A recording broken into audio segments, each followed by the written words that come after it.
আজ এপ্রিলের 24 তারিখ বৃহস্পতিবার কক্সবাজার সফরত এসে অন্তর্বর্তীকালীন সরকারের পরিবেশ এবং নৌ পরিবহন উপদেষ্টা সৈয়দা রিজওয়ানা হাসান এবং নৌ পরিবহন উপদেষ্টা সাখাওয়াত হোসেন প্রথমে একই সঙ্গে কক্সবাজারের বাকখালী নদী পরিদর্শন করছে দুই উপদেষ্টা। এডে নদীর তীরত গরুড়ে অবৈধ স্থাপনা সরার ফেরা বন্ধংশ অপরিকল্পিত খনন পৌরসভার ভাগার গুড়ি দিক চাই তারা একই সাথে নদীর সীমানা মানচিত্র চাই পরে তারা গিয়ে শহরের ফেসকার ফারাত এডে জোয়ার বাড়ার পানি চলাচল এবং টালার বিরিবের জাগার দৃশ্য চাই তারা। এ সময় নৌ পরিবহন শ্রম কর্মসংস্থান মন্ত্রণালয়ের উপদেষ্টা সাখাওয়াত হোসেন হই আমি গিয়েছিলাম, আমাকে বলেছে যে সেখানে ট্রেজার গেলেই ওরা গুলি করে। ট্রেজার নামানোর কথা ছিল, ট্রেজার গিয়েছে, ফিরে গিয়েছিল, কারণ ওখানে গেলেই ওরা ওই পার থেকে ফায়ার করে।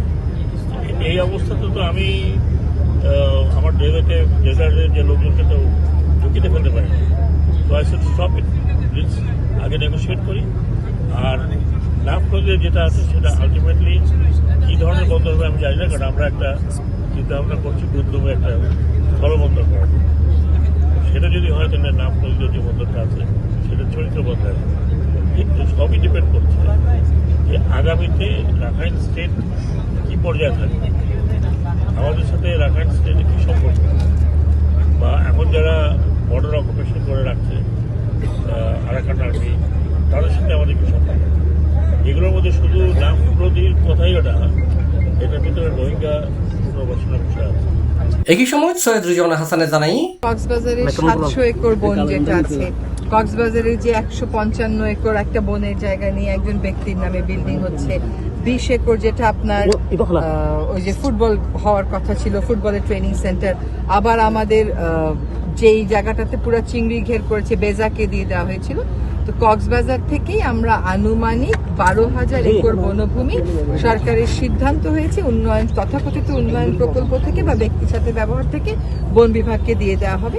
অন্য ফালতি নৌ পরিবহন উপদেষ্টা সাখাওয়াত হোসেন বাকখালী নদী পরিদর্শন শেষে কক্সবাজারের বিআইডব্লিউটিআই ঘাটনাজি Cox's Bazar two Maheshkhali C truck উদ্বোধন করছি।